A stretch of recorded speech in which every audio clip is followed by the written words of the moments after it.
You are now tuned into the Anxious Ambition podcast, where you'll be hearing raw and unfiltered conversations with those who struggle with mental illness but refuse to let that get in the way of them achieving their dreams.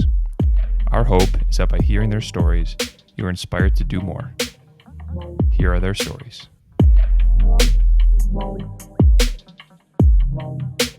Anxious Ambition. Welcome back, everybody, to the Anxious Ambition podcast. Today, we have a special guest. She is a nutrition coach, health coach, life coach.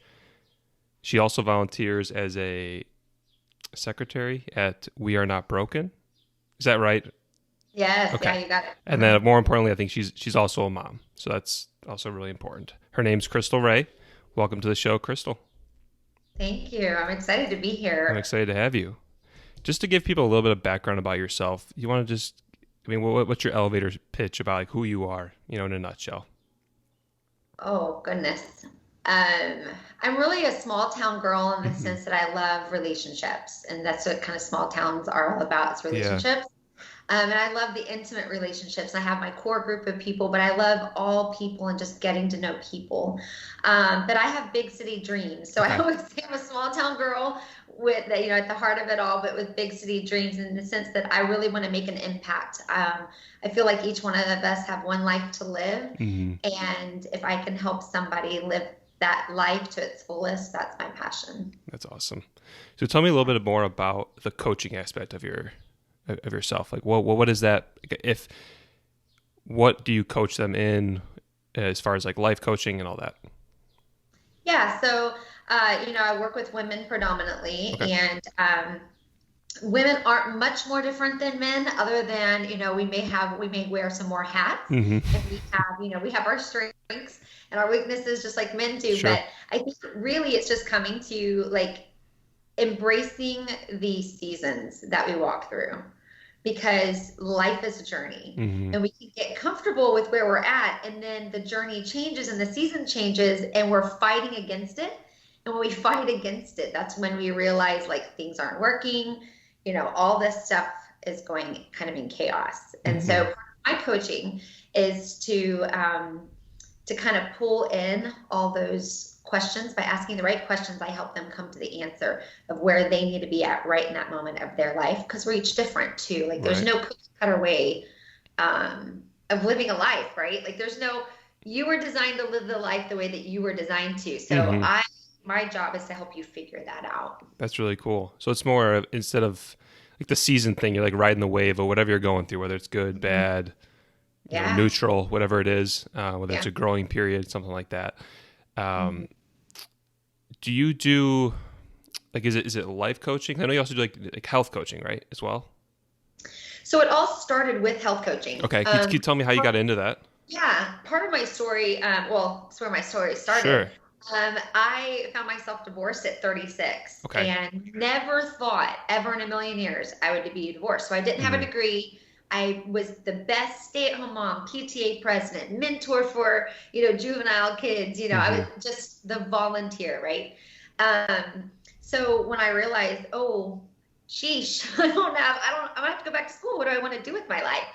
I had my own health issues happening. Okay. So as a single mom now of 3 kids, going back to school, having a job, and then I had something called a hiatal hernia. I don't know if anybody ever heard of that. Basically, you choke on food. So I wasn't able to eat. I was becoming malnourished.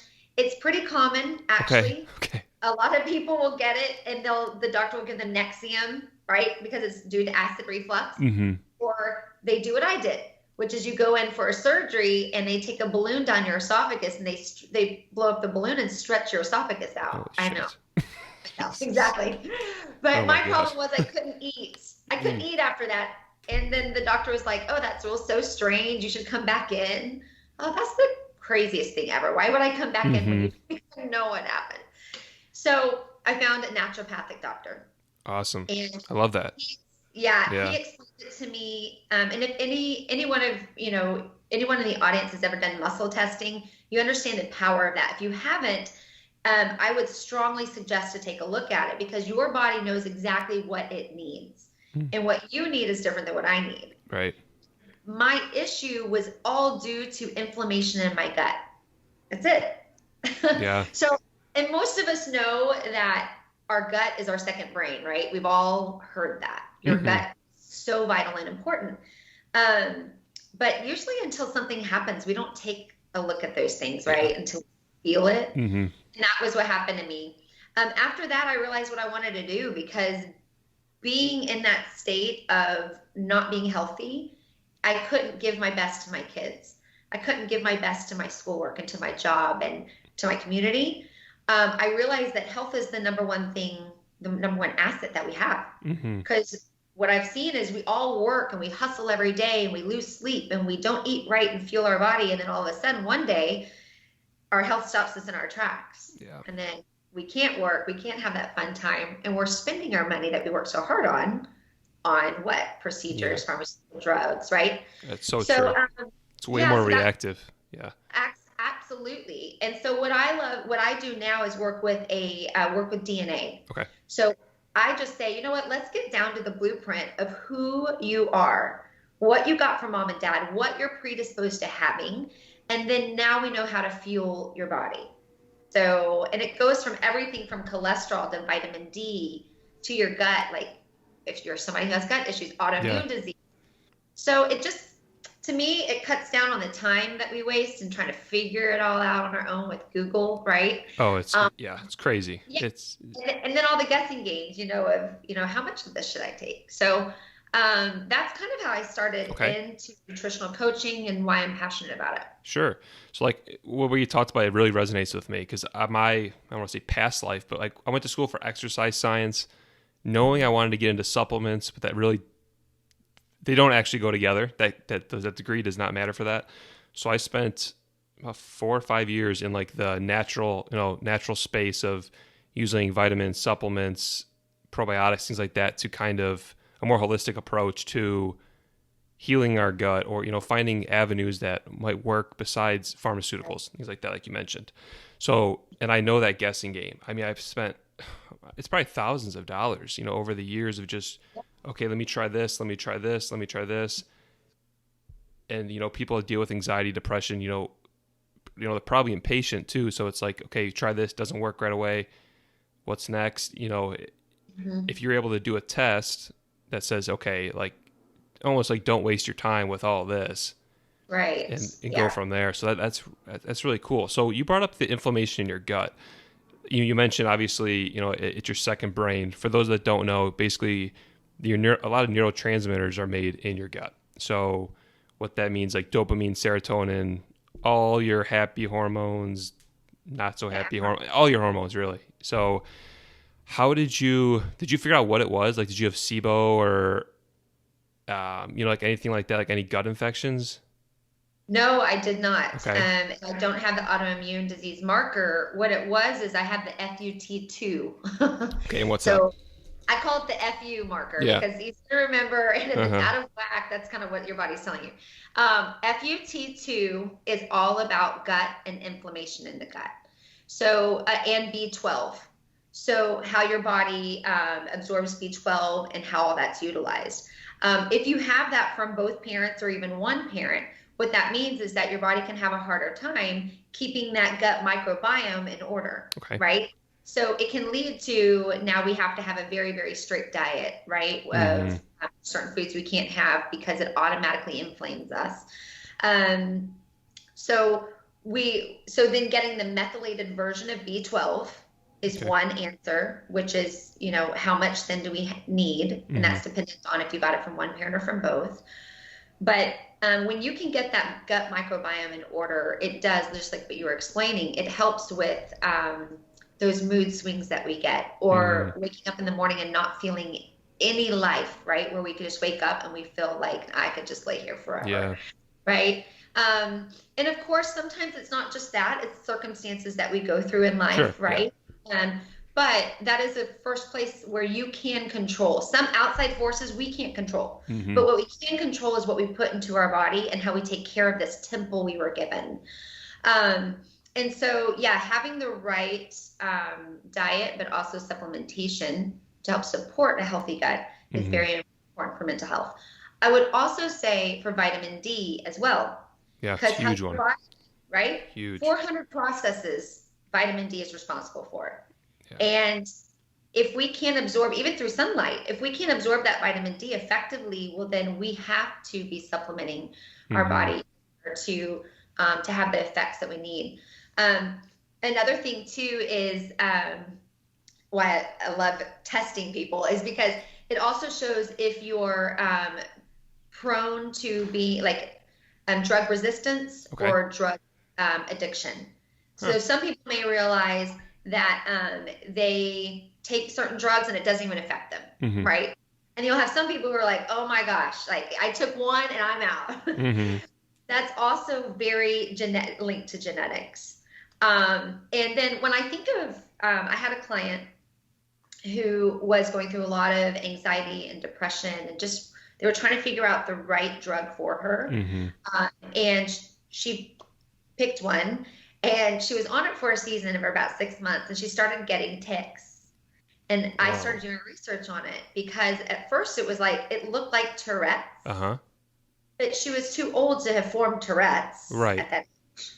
So the more research we did, and even with her psychologist, was that SSRIs can have an effect on the body, which leads to tics. So she immediately, right? I mean, some of the stuff you're like, oh. So that was self-induced, but she didn't know. Right. So she gets off that, right? Because it's impacting now her driving, it's impacting her work. Oh, yeah. Yeah. So she gets off of it, but even after being off of it for 3 to 4 months, she's still having these signs of tics and stuff. And it's kind of like, why is my body still using this?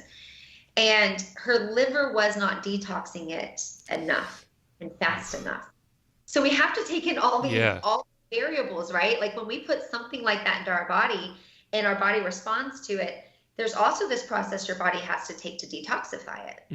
And you've got to support your body in that detoxification. And once we figure that out, now it's no problem. And she's found a great regimen that works for her and a better, pharmaceutical drug right now that's working, that's cleaner. But just like you said, it's kind of that guessing game. And even with pharmaceuticals, I don't know if your audience knows, but you can get tested for your DNA with pharmaceuticals now. Yeah. My psychiatrist has been kind of trying to push that. To be honest with you, because I'm pretty open about it. So I do take an SSRI. I don't know if I want to say exactly just because people, whatever. Yeah, right. There's so many different ones and I've tried a ton of them. Like I'm not saying it because it doesn't mean it's going to work for you. Like we just talked about, but like it's a pure guessing game. And truthfully, sometimes I go in there and be like, hey, what about this? And they're like, sure. And it's like, well, I thought that's your job, but it's like, all right, whatever. And then eventually they're like, well, if you want to try another one, let's just do the DNA testing and that should help. So I'm familiar with that. So it's nice to know that it actually works. Cause I was kind of fishy, to be honest. Like, it's like, what is this? You're just trying to get more money out of me. So.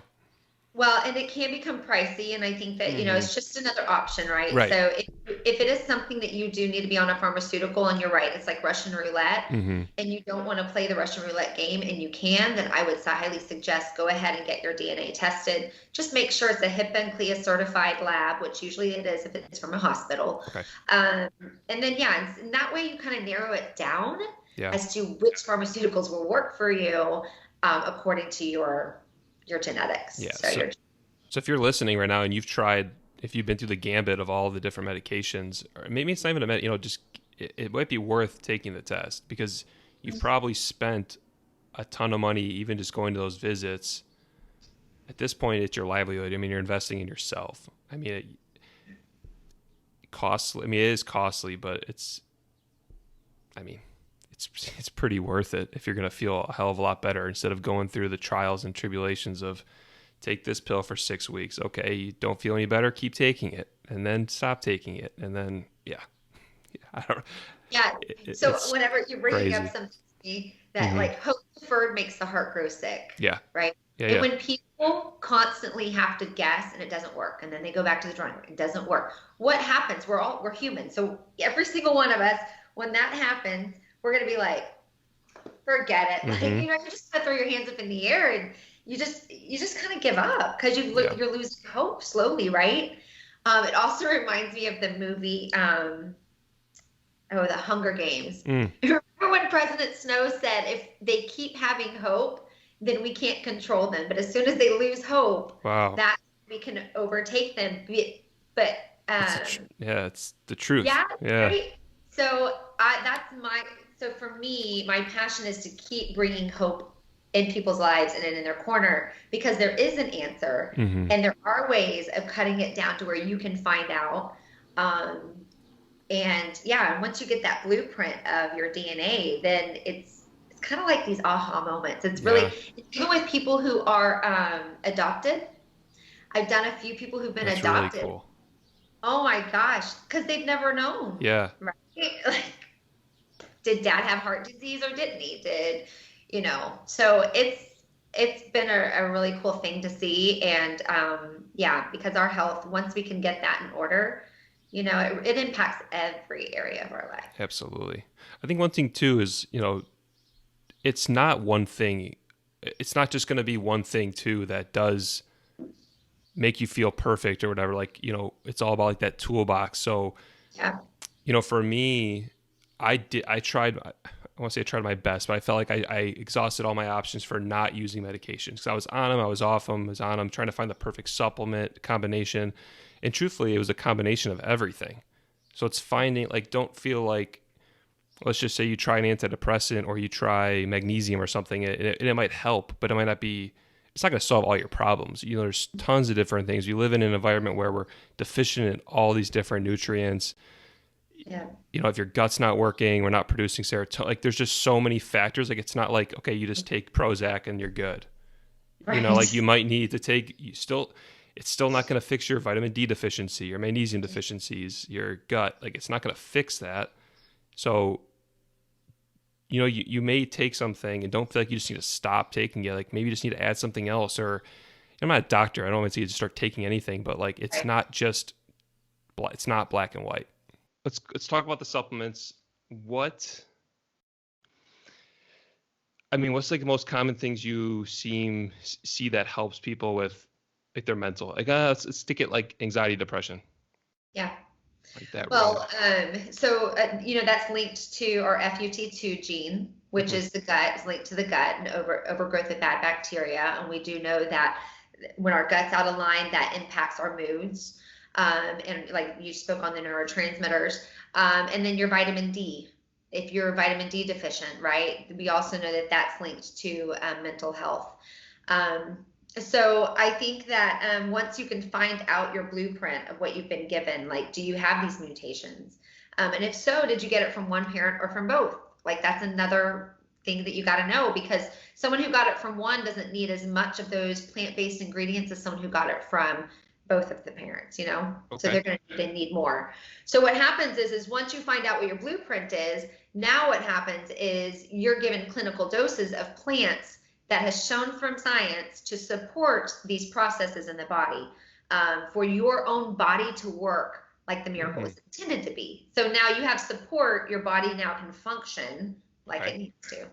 Mm-hmm. Okay, perfect. Yeah, I think vitamin D was always something, it was, I don't want to say everyone's deficient, but I mean, it's up there. Yeah, most people probably are deficient. Absolutely. I mean, even if you're, because what is it? You have to be outside like bare skin for like an hour a day or something like that. It's like, is that? And here's the thing though. Yeah. If you have a mutation from both parents and it's active in your body, and you're standing next to somebody who doesn't have that mutation, and you both stand out in the sun for the same amount of time, the person without the mutation is going to get more vitamin D from that sun than you will. So you have to supplement in that situation. So that person would have to supplement. But again, it goes back to, how do you know unless you test? You don't. Yeah. Right. We don't know. So that's why the test is so beautiful, is because it stops this wasted time and wasted money of all this guesswork that we put in, and just cuts down to the chase. Like, let's just cut down time and let's see what you got. Do you guys do that remotely, or I guess, or is it only, so like if someone listening wanted to do this test, could they do it? Absolutely. Yeah. The DNA test is shipped straight to their house. Okay. Blood test? It's 2 swabs. Oh, really? So, yeah. So you swab your left cheek, and it's cheek cells. It's not saliva. So you're getting cheek cells. swab your right cheek, and then you put it in a vial of solution and you ship it to a lab in Houston, Texas. And it's a HIPAA certified lab, so it's a hospital standards. And then your results are emailed to you.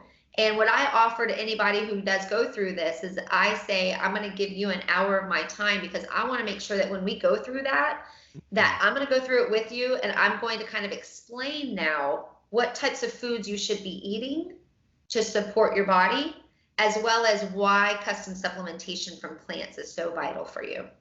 Sure, makes sense. So how is someone, I mean, do you want to shout out where you work or where they can find it? Or well, so they can contact me either through I mean, I would give out my phone number, but maybe not, I don't know. But I have my email. You can do my email, Crystal .teamu at gmail.com. Okay, and so if someone's interested, they can just email you. Yeah. Perfect. Or find me on Instagram or Facebook, Crystal Rhea. You can find me at Crystal Rhea. Yeah. Is there anything you've noticed, like most people, I guess, how do I want to word this? What's like the most common like food allergy that you're seeing, or intolerance, or however you want to word that? I mean, gluten, right? Okay, I knew. Yeah.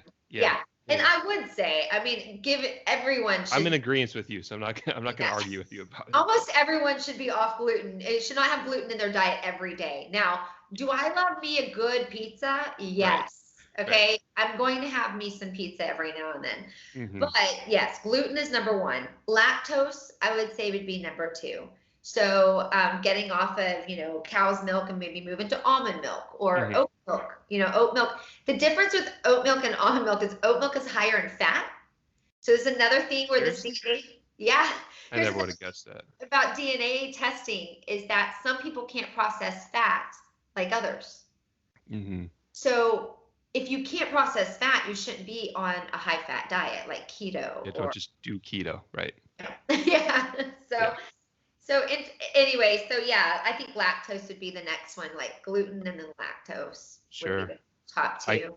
I can relate to that, because I've definitely, I do yo-yo when it comes to like, all right, like I didn't eat gluten for like a year, and then I like went to Vegas, and then you like indulge too much, and then it's like, oh shit, it's a week later, and then it's a month later, and then, but like knowing, I think the main thing too is just like, I'm still conscious about it. Like if I eat something that has gluten in it, it's like, okay, if I get a headache or I don't feel good later, there's no real excuse, like, why it happened and things like that. Yep. So I think just to kind of touch on that too, like even if you're not going to get a DNA test or something, like start being aware of what you're eating and how you feel, whether it's a food journal or something like that, like you need to be aware of it, because like gluten specifically, I think a lot of people, do have some, allergies to it. Yeah. And if they realize that and be like, okay, maybe that's why I had that headache yesterday. Okay, maybe we limit it, or,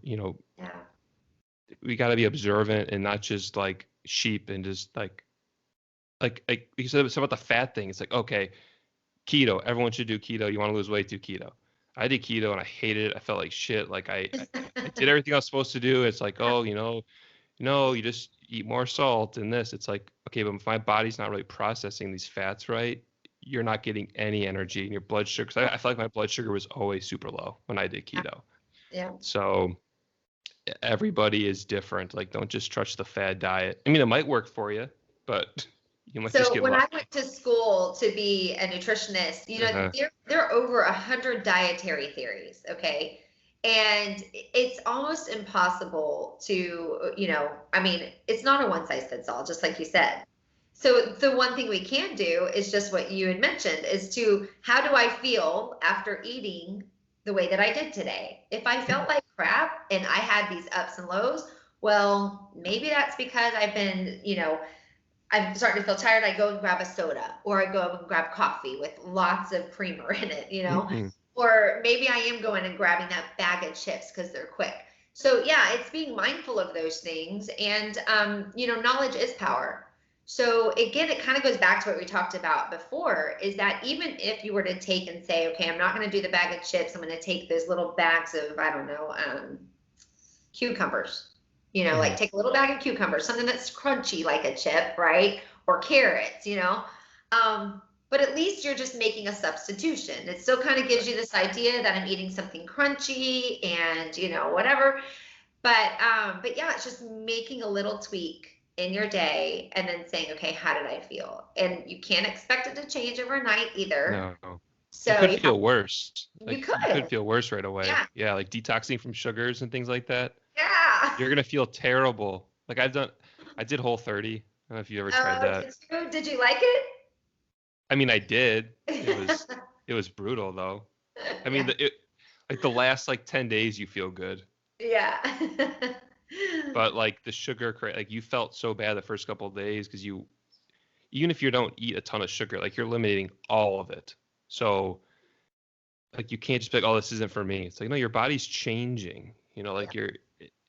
Your body's like, what the hell? What are you doing to me? It needs to adapt and things like that. So if you could only have one supplement, what would it be? Just one. Oh, that would be my custom DNA supplement by far, because it covers 18 areas of my body. That's it. Well, what's in it? Well, what's in it then? That's a cop out. What's in it? That's not a cop out. Oh, look, I have. I mean, is it like a formulation? Yeah, it's my own blend, and it's got all my formulas right here. So I have cat's claw. Okay. I have ubiquinone, CoQ10, broccoli powder, quercetin, resveratrol. Organic turmeric and bamboo leaf extract, AC11.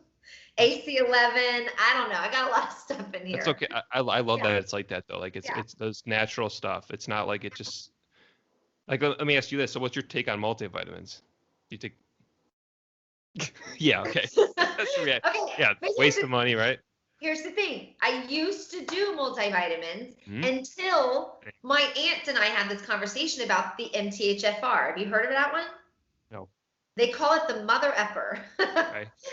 If you look up MTHFR, everyone in your audience should look it up, okay? It's how your body processes folic acid. Now, folic acid is in every multi-supplement, okay?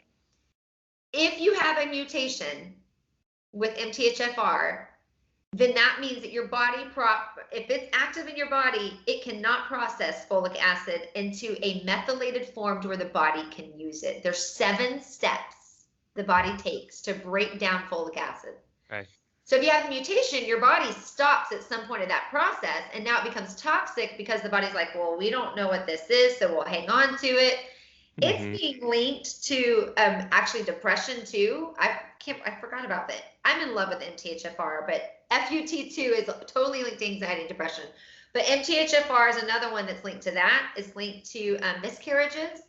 It's linked to a slew of things that I would just say, do the research on it, because this is why I got off of custom supplementation, honestly.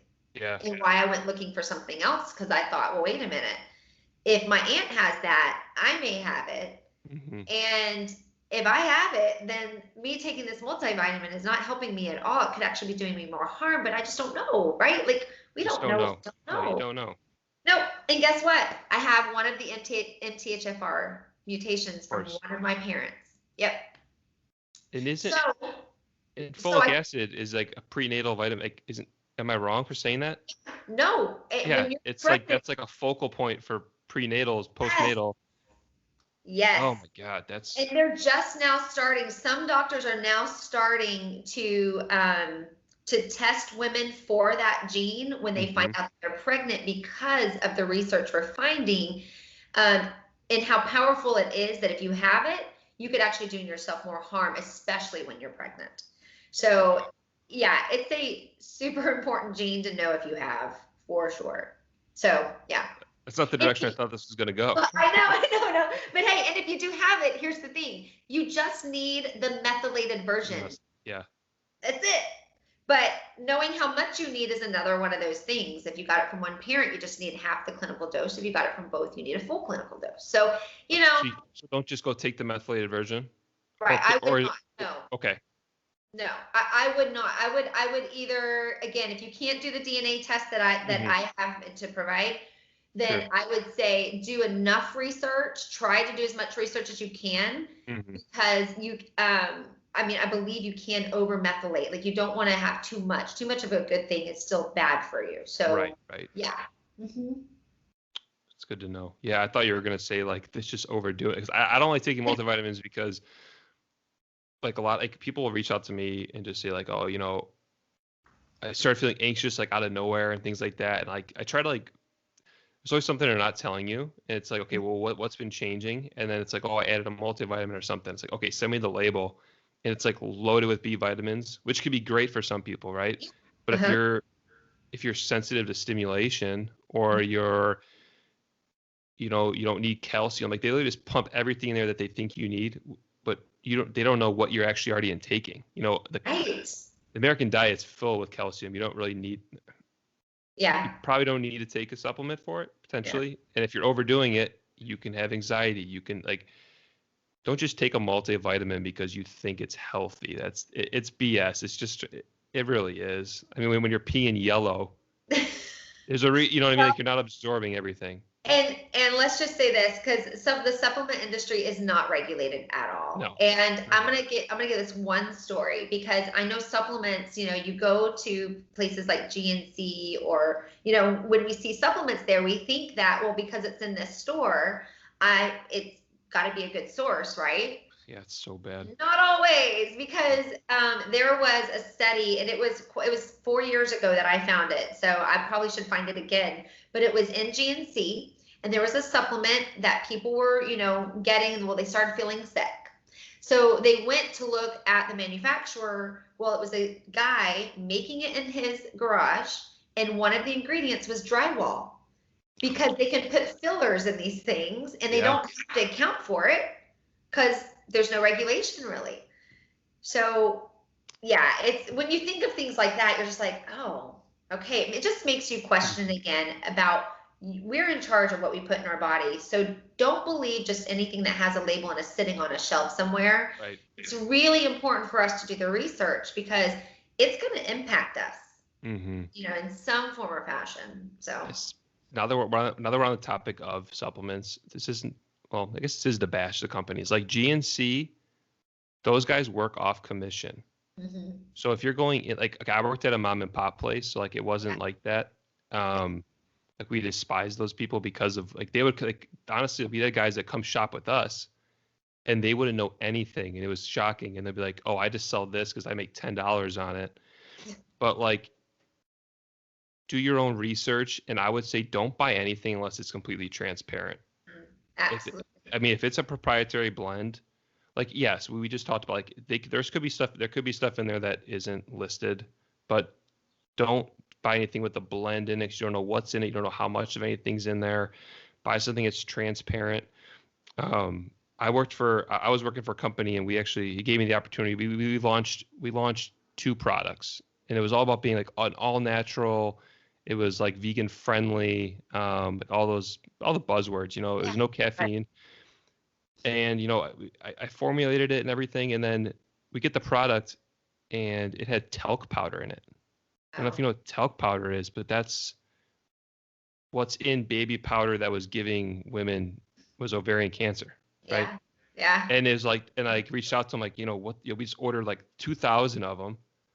And they're like, well, it is natural. I'm like, yeah, but like, this is a pill. Like we don't need you don't need that filler. Yeah. Like, well, it's fine. They have people reaching out, and it's like, do your research. Like the fillers matter. So I think the main thing is like just question things. It's okay to question things. You don't have to be a conspiracy theorist, but like look at what you're putting in your body. I think that's the main thing we're trying to reiterate here. It's just so important. Don't just trust the guy at GNC who's saying, hey, use this. Like do your own research. Go in there with a plan. I mean, there's plenty of places that will help you with supplements, like the place Crystal works at and things like that. Like go somewhere where you feel comfortable, where you don't feel like they're selling you something, but they're actually trying to help you. That's way better than just say, okay, just let me get that. Right. Yeah, absolutely. So true. A couple more questions I got for you. So can you think of your biggest mistake when it's come to like entrepreneurial entrepreneurship? Like what's one, and when I say mistake, I mean like, I really want to call it a failure, but what's been your biggest learning experience? Like, what have you done? Like, okay, I learned a lot from that. Justin, you should give me a little bit more time to think about this. I know it's tough. We just started. We're like, hey, let's just go. No, Yeah. I'm going to say the first thing that I think comes to my mind, Mm-hmm. and this is part of my personality that I mentioned about earlier, is I would take on too much at one time. And if you haven't read the book, The One Thing, I would highly suggest reading the book, The One Thing, or listening it to an Audible. Yeah. Oh, Audible, that one. The one. Yeah. Do you know who reads it, or who reads it? Who wrote it? Hold on. My Audible is right here. I'll pull it up over here. But that is I wasted so much of my time. The One Thing is by, here he is. We're going to start listening to it now. Go book club. Gary Geller. Okay. Yep. I've got like 5 Audible credits to burn. So good. There you go. I need to get a couple. On the road. Oh yeah. Oh yeah. So I think for me, that was probably my hardest lesson as well, because I was the yes girl. So, and I also loved, because I still was that helper to help other people. So I had my business and my vision, but then I would have another friend who had a business that was saying, oh, you're really good at XYZ. Can you come over here and help me? And I'd be like, sure. And then I'd be there, and then I'd be here. And I thought, well, I'm kind of networking too. I'm supporting other women, And it's like, no. Yeah. And because time you can't get back. And there's something about being very focused on your one thing, whether it is your business as an entrepreneur or getting healthy in all areas of your life, relationally, mentally, spiritually, right? Or like, we have to be so zeroed in and focused, and we can't like blinders as horses, because we are in a race in a sense, Yeah. And we don't get time back. So, but within that, I will say that I would fall into that sometimes. Like, I would find myself in that space and say yes to everything, and then I'd get myself out of it, and then I would find myself back in it. Yeah. And what I realized is that I started figuring out when I was doing it that I was able to get out of it quicker, if that makes sense. Sure. Yeah. Right? You're able to recognize it. Yeah. Yes. And so there was this growth that was happening. And even though I felt like I was still going around the mulberry bush in a sense, it was less and less and less, to where finally I realized, oh no, I'm sorry, that doesn't fit with my vision. But I'll be looking for somebody. If I hear anybody that has those skills, then I'll send them your way, Sure. So, but yeah. I really like that. I'm sure a lot of people can relate to that. Yeah. Even if you take the entrepreneurial side out of it, it's like saying yes to things is okay, but not to that extent where you're just like a yes man, a yes person, whatever. So that, you need to prioritize yourself too. Like, you can help tons of people. Like, saying no is okay, or it's, that's super important. I think everyone realized that at one point. It's like, oh my God, I have so much stuff going on. I shouldn't have taken all this on. So now I have no time for myself. And you came and give your all to those opportunities anyway. So it's like burning the candle at both ends, And that's where it kind of goes back to earlier what we were talking about, where it's so important to do the work on the inside, because we've got to know who we are, what our mission, where our values are. And then anything that comes to us, we put it and see if it's in alignment with that. And that's how you really know, is this a yes or a not now? Because a no, it may not be a complete no. Maybe it's a not now, because it's not in alignment with where I'm at right now. And that's why it's so important to be writing those things down of where you're at right now, what you want out of life at this point in time, right? And then, because you're always going to have shiny objects out there. Right. Look at me. And then also to realize that just because you say no to somebody, especially if you're somebody who's a giver, right? We find self-worth and value in giving. Yeah, I feel that way. Yeah, I feel. Yeah, and I think it's also common with people that are maybe dealing with depression, things like that. Like, I may not feel good all the time, but like if I can make someone else feel good, that's, you know what I mean? Like, and that's the same thing. It's like, okay, well, you keep give. It's like, okay. I know. Burn yourself out. Like, yeah. And then you feel drained and you're like, why do I feel so drained? You know? Mm-hmm. So yeah. And again, that's why if we have those things written down and we know, then when all the shiny objects come, we just put it and see, is this in alignment with where I'm at right now? And if not, maybe no isn't the answer you say. Maybe you let them know not now. You know, maybe that's a little bit more of a nicer way, right? I just can't right now. But yeah. And I've noticed that too. So like I'm reaching out to people to be on the show, like yourself. And the people that I respect the most are saying things like what you're saying, like, hey, this works for me. Or, hey, you know, reach out to me in July, because right now I'm super busy. I don't want to. And it doesn't affect me personally. Like, you got to put yourself in those people's shoes. Like, if you don't just say no, or maybe it is. I mean, you just say, hey, this isn't the right time. Reach out to me here, and then like, I'm in sales, so no one, like, you know, I reach out to people to set up like estimates. So everyone's like, okay, you know, I'll see it. Like, can you come tomorrow at this time? And it's like, okay, I can't come for like 4 weeks, but like, I'm learning how to do that. It's like, okay. And most of the time, like, okay, cool. Yeah. It's like, okay, why did I stress myself out? Because everyone has like higher expectations for yourself almost than other people even do. Mm-hmm. You know, like if you would have said, hey, no, you know, we can do this in 2 months. Okay, cool. Like, you're busy, and you being busy is a good thing. Well, and think of it this way too. I'm gonna loop this around for a minute, make y'all think. Loop okay, it. What if it's just not the timing for that person either, because it needs to be timing for someone else to come into space, right? Yeah. So whenever we try to force things, or we get down because something didn't work, or, you know, whatever, maybe it's because it wasn't meant to be. It's not the best. It would have been good, but it's not the best for you. Absolutely. At that time, or for me at that time. Yeah. If we can change, like, I've had to change myself to thinking that at certain points, because I'd get kind of down and out, like, why didn't they say yes to me? You know, like, what's wrong with me? What did I do? You know? And then when I started realizing, okay, wait a minute, I'm going to flip the script, and I'm going to tell myself it wasn't the right timing for them or for me, because I need somebody else at this point, apparently, you know?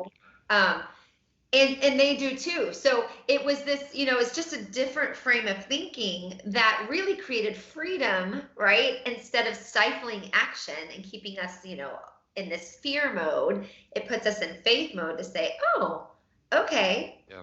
You know, there's a yes out there somewhere, and it's going to be the right yes, you know? Absolutely. I think I know you said you're being in church growing up, whatever. Like, I'm pretty spiritual, I would say, in the sense it's a similar concept. Like, I have so much spiritual faith that, like, even this, you know, if you're listening, we recorded for 20 minutes, whatever, it didn't record.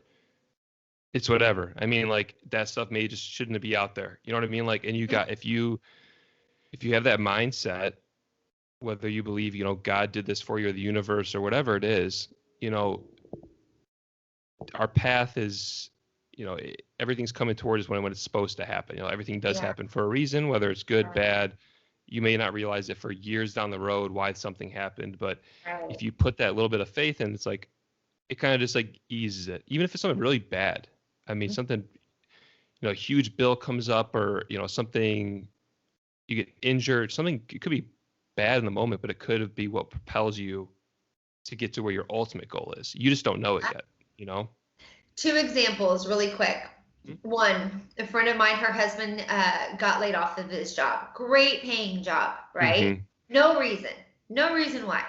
And it was like, what the heck? But they took it as, okay, there's got to be something else better out there. And sure enough, 2 months later, he gets a better job. They move. They're closer to family. Wow. But that wouldn't have happened if he wasn't forced, right? He had to get fired to be forced to go look, right? And then they had to just step out in faith to say, okay, there's got to be purpose in this and something else better. Another thing, I had a client who was going through a really hard relationship, and she kept forcing this relationship that wasn't meant to be. And then one day, guess what? He drops her. And she's just like bawling and crying. But guess what? It wasn't either right or wrong. It just wasn't the right match. So then it opened up doors for her to find the right match, right? So sometimes we try to force things that are trying to be pulled out of our life because it's not the best. Not that it's not good or it's not working for you right now, but it's not the best to make you the next person you need to be in this journey of life. But we want to hang on to it because we feel secure there. And in the letting go of something that is trying to pull itself out, in the letting go, we can find so much freedom and new life in that. But it can be a very painful process. Absolutely. Yeah, absolutely. Right?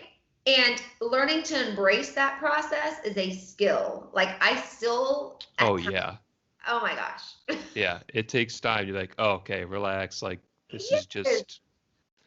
You have to like the point you just made is perfect because everything.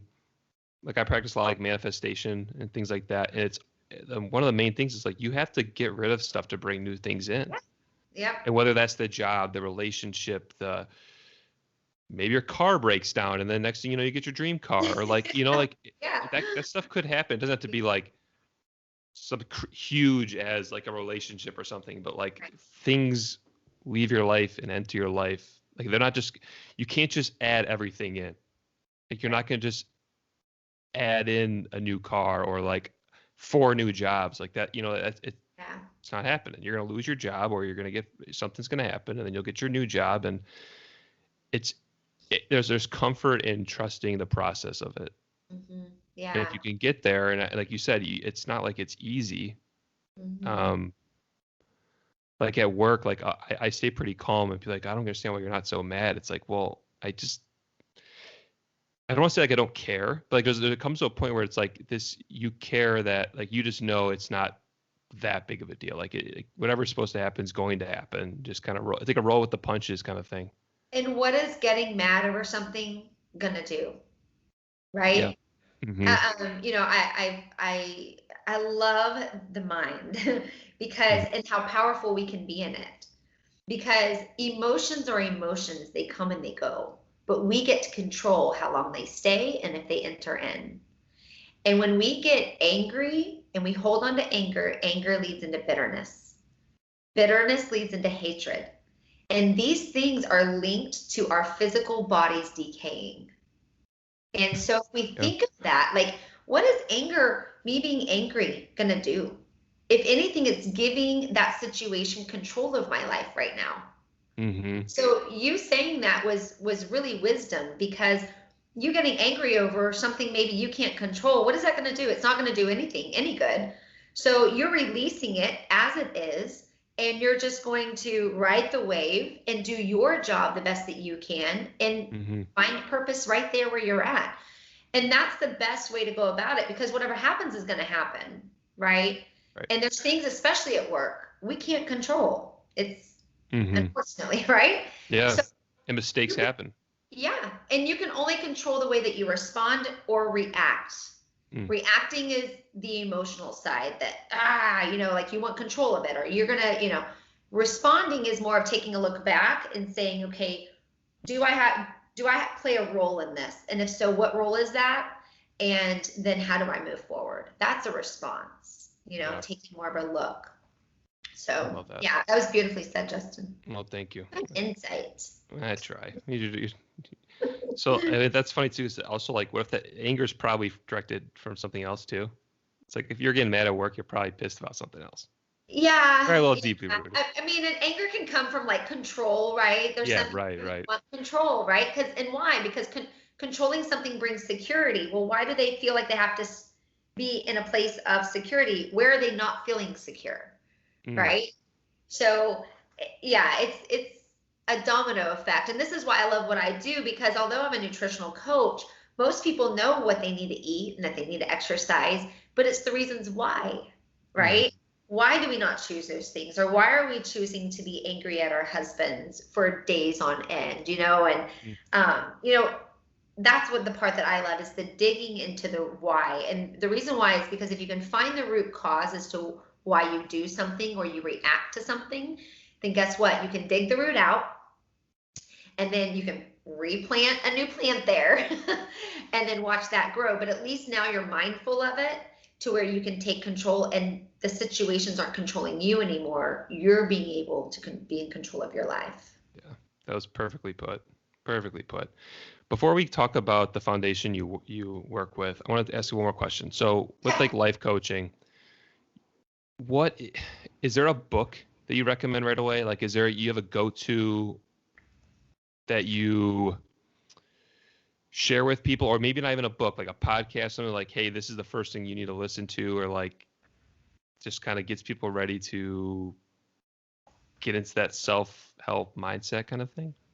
I'm going to give you two. Perfect. I work more with women than I do with men. So this one is more for women, but it's called The Audacity to Be Queen. And it's written by Gina DeVee, Devee. Okay. And the other one, I've got quite a few, but the other one I probably would say is The Choice Theory. Okay. And that's by William Glasser. Okay. Glasser. And those probably would be the two that I would, and the choice theory is a new psychology of personal freedom, choosing the life you want to live and staying close to the people you need.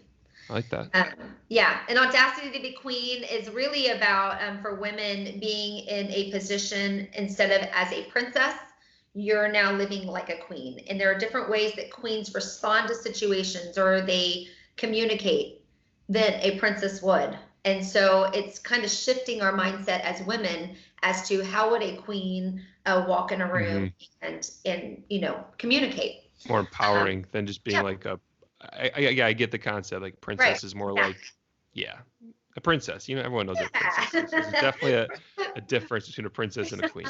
Yeah. Yeah. Cool. Not bringing so many things along the way, as we're trying to get there. Sure. Honestly, like for some reason, a lot of the followers on this page are women, so I think this is going to be good for them.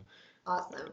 Partially because I think men are still afraid to talk about mental health and all that, but we're trying to change that. Yeah. Absolutely. So next thing I really want to talk about is We Are Not Broken. What is it, and how can people find it? So I can already tell you're excited to talk about it. So yes, okay. So you can find it by wearenotbroken.org. That's the website. We also have an Instagram, We Are Not Broken, and a YouTube channel. So you can find the scar stories there on a YouTube channel. We Are Not Broken is an organization that did start through women, but we'll be opening it up to men as well, because it's all about the scar stories that we carry. And everyone has a scar story, whether they're physical or emotional. Ours started off with it being physical. So for instance, one of our ladies, she got trapped in a house fire and she was burned 80% of her body. Beautiful woman. But on the outside, of course, when people see her, they don't know her story, right?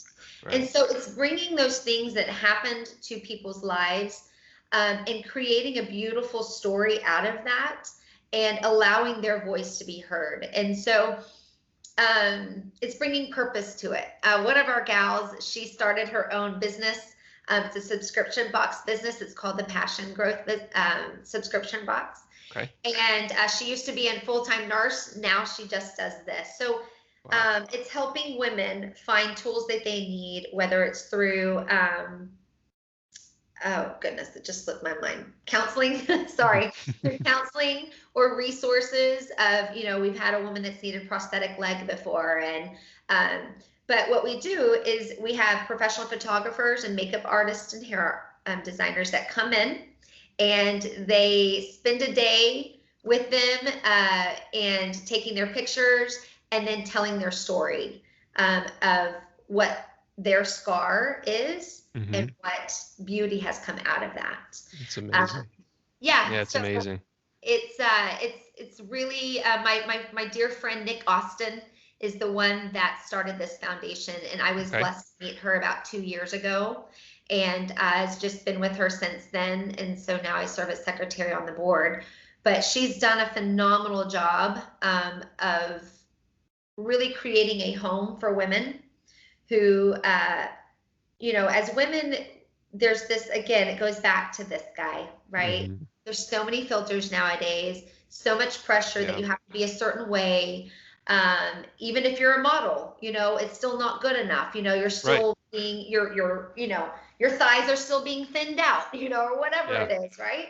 So this has been such an empowering movement that Nick Austin has created for women to say that no matter what size, no matter what things look like on the outside, you're not defined by that. You're defined by the woman that you are on the inside, how you carry yourself, how you live your life, how you impact others. That's who you are, and that's what we see. And so that's the mission. I mean, that's why we're so passionate about reaching as many women as we can. And the idea is to be in all 50 states with photographers and hairstylists. Right now, we're in Georgetown, Texas. Nick has a studio called Celtic Viking Studios that she does all of her stuff through. So if you're ever in Georgetown, Texas, come above Gumbos and find us. We're right on the square. There you go. But yeah, so we're wanting to be in all 50 states so that way any woman can find an affiliate that can help them tell their story, and find that support and resource if they need it. So that's incredible. We have a book coming out. It's our first book that's going to be published. Awesome. With all the scar, pictures of all the women that have been through our program. But you can find us on YouTube and also on our webpage. You can find us there. That's awesome. And even if you're not, I mean, like you said, it's going to take time, obviously, to get in all those states. Mm-hmm. But like people are going to see this, like similar to what like our page does. People are going to see it, and maybe like we like to inspire people to like tell their story. Yeah. And like that, like it's not like it may inspire someone to make that Instagram post or like explaining their scars or talk about their mental health. Like it's the same concept, and that's with anything in life, like our struggles. If you embrace it and just face it head on and don't hide behind it anymore, it's like the most freeing thing. And like no one can really, I won't say make fun of you for it, but they can't like attack you for it when you've already embraced it. It's like, I don't give a shit. Like, this is who I am. Exactly. This is who I am. Sorry. Right. Yeah. And if it bothers you, then, and it's something like physical. I mean, I would say, it's easy to hide, maybe some mental illnesses, but like a scar, maybe if it's predominant, like someone who's burnt that much, like that takes so much power to just embrace that. And it's incredible. All right, I got to ask, what's your scar? Because you didn't just join it for the hell of it. Well, mine is probably more emotional. Sure, that's what I figured. Yeah, that's what I figured. Mine's the emotional scar. Yeah, I realized that I was an enabler first of all, and if we have any enablers that are listening, I would encourage you that there's something in being able to say no and to drawing boundaries, and it's a place of love. But if we enable people to still treat us badly, nothing will ever change. It actually gets worse. And, and to realize too, that you can't love somebody enough for them to change. And I think for me, I grew up just thinking that, well, if I loved this person enough, then they'll stop doing X, Y, Z to me, right? Mm-hmm. They'll stop putting me through this pain that they clearly know they're putting me through. So I'll just keep trying to love more and make life easy. And it just kept going downhill, which then what did that do to me? Made me feel like, why am I not lovable? Why can't I love you enough? Right? You can't do enough. Yeah. Right. No matter what. Right. I realized that it wasn't about me. It was about them. And that if I would have released that to say, you need to do the work on you and learn to love yourself, because you can't love anyone else if you can't love yourself, it would have maybe freed them up too. But guess what? I don't know. And even if I would have done that, I mean, it's still a choice. We all have choices. Right. And whether or not I choose to do what's right, it does not mean that this other person's going to choose to do what's right. And I can't put that expectation on them anyways. Mm-hmm. So for me, my scar is definitely emotional, and realizing that I was enough, and that the way that I am, how I love, the quirky person I am that some people don't get, it's okay. Yeah. Right? it is okay. And that not everyone's going to like me, you know, like, Mm-hmm. you know, and it doesn't mean there's anything wrong with me. It just is like, Yeah. there's no right or wrong. I grew up in such a black and white person that Mm-hmm. there are some things that are gray or just, it's not good or bad. It just isn't meant Right. to be. It's just not, you know. Just So for is. me, it was just getting through and retraining me to realize that to find myself who I was after a relationship that had been very toxic. Mm-hmm. Um, and that took at least a good 5 years, you Oh. know, Mm-hmm. 2 years just to detox from all the emotional scarring. Um, and then probably another two to reframe and find who I was again. Wow. Yeah, Thank you for sharing that. I'm sure absolutely. I'm sure it feels good for you too, though. It does. It's, Yeah, because I know I'm not the only one. absolutely. So I'm yeah, sure there's your exact story. It's, I won't say it's common. I don't want to belittle it, but someone else is going through that. There's absolutely. someone's going through that and they can relate. So I got a couple more questions for you. Yeah. If you can go back, so let's say go back to your 36-year-old self, Okay. give your, time machine, whatever, give yourself a piece of advice, talk to Okay. yourself. What would it be? You know you're about to go through some hell. What's your piece of advice? I would tell myself, trust your gut and don't look back. Wow. Because I found myself in a state of always second guessing. Mm, So I'd go to people to say, what do you think I should do? What do you think I should do? Because I didn't trust myself. And mm-hmm. guess what? When I realized, okay, just go with my gut. If I screw up, I screw up. It's Yeah, okay. all good. Yeah, It's it's all good. okay. So I think I would have told myself that. Just trust your gut. If you screw up, it's okay. Just get back on track. You're going to Mm-hmm. figure out how to not screw up as often, and then you're going to be fine. Like, It's so true. so yes, I think that's what I tell myself. I love that. So before we get to the last question, where can people find you? Okay, so I do have a website. Okay. I have to update it. It's crystalray.com. Can you spell it? How do you spell Ray for people? Oh yeah. Okay. Just So saying. Okay. CrystalRhea. Perfect. Rhea, Ray. You can find me at crystalray.com, Okay. or you can find me on Instagram, which is crystal_crystalray.com. So, and then I'm also on Facebook, just Crystal Ray. So, Okay. yeah. Perfect. All right. Last question. Okay. How do you want to be remembered? Drum roll. Ooh. Mm, you can think Hmm. about it.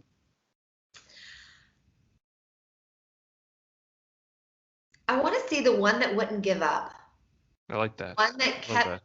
the one that kept finding that wouldn't give up, that no matter how Hmm. hard it got, she'd always find a way, not just for herself, but for others. Yeah. I think that's the first thing I think of.